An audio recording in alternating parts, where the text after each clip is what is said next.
Hello, what is up guys? It is RadPanda426 and today I'm going to be talking about the AUs that my OC lives in.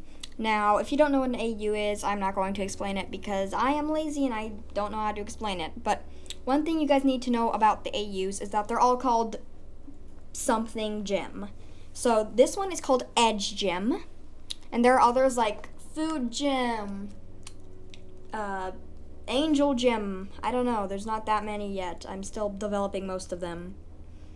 And all of them can be fused together somehow through dimensions.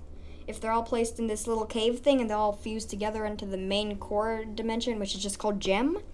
And you can look into the other dimensions. That's not important, but I'm telling you guys that anyways. Okay, so basically in this AU, well, in all AUs, there are these two goddesses known as Light Beam, who goes by Light Queen, and Shooting Star, who goes by Star Queen.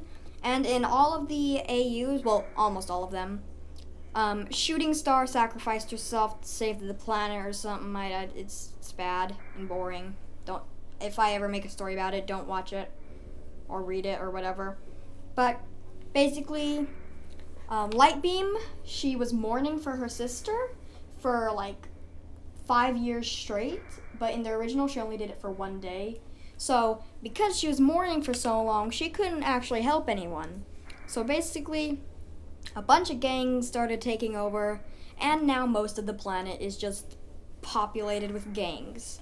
There is a few small areas on the planet that actually have okay cities that aren't full of crime, like every other city. But most of them are full of crime, and Crystal, who is my main OC, happened to be born into one of them.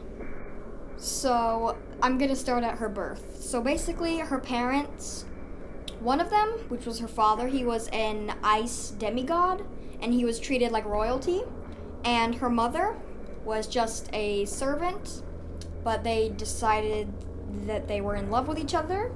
So then Crystal came along after she was birthed up, and basically, like, they were planning on keeping her, but on her first birthday, that very night, she got kidnapped before she even was able to know her parents, and she was forced to live on the streets for a couple years until she was the age of 7.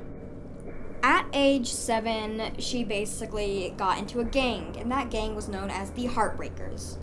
Now, she was really weak and a really low level in the gang because that gang had basically status things that you needed to climb up.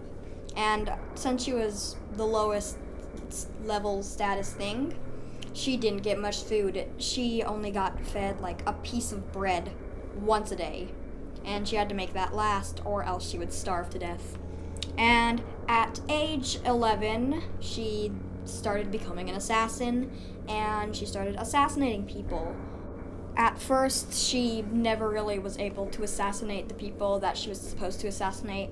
Every once in a while she was able to, but she started getting good at it, and once she did, she started climbing up the ranks.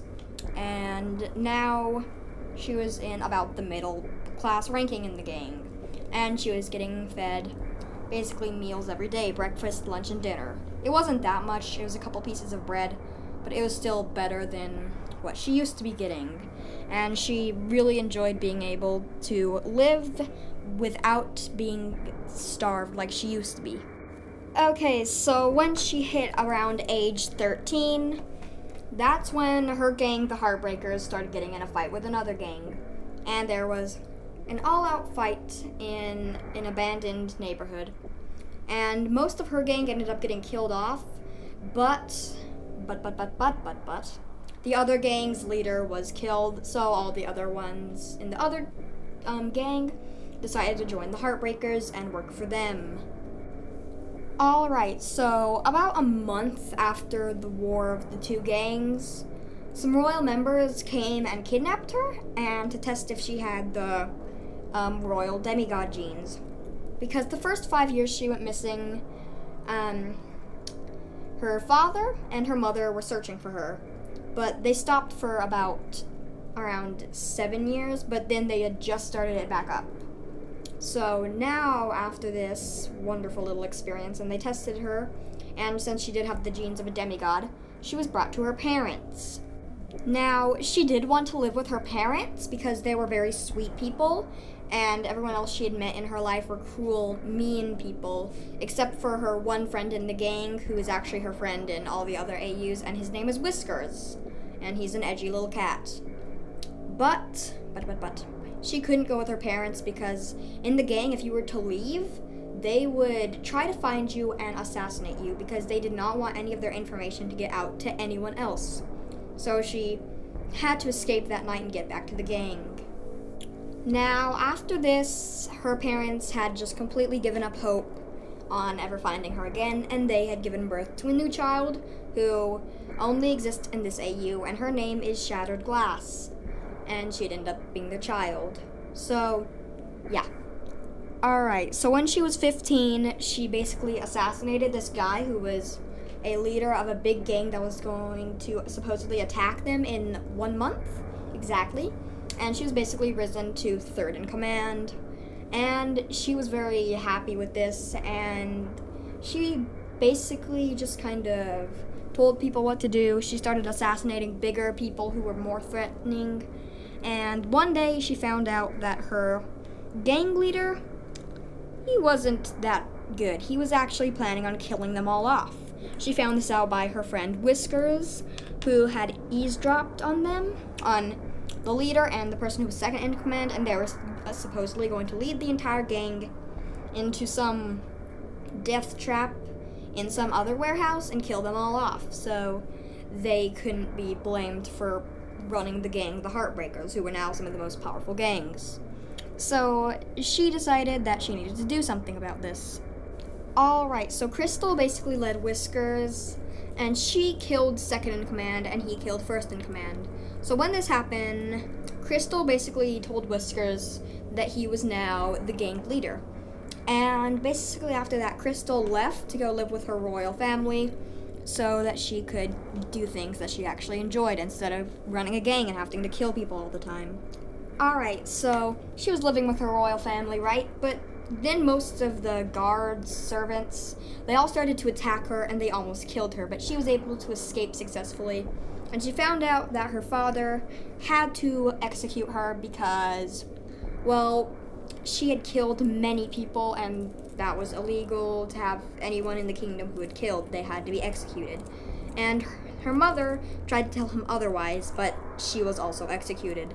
So she went back to the Heartbreaker group, and everything was just as she left it. And she asked Whiskers if she could join again, and she was risen to fifth in command because there were already some people in fourth, third, and second in command.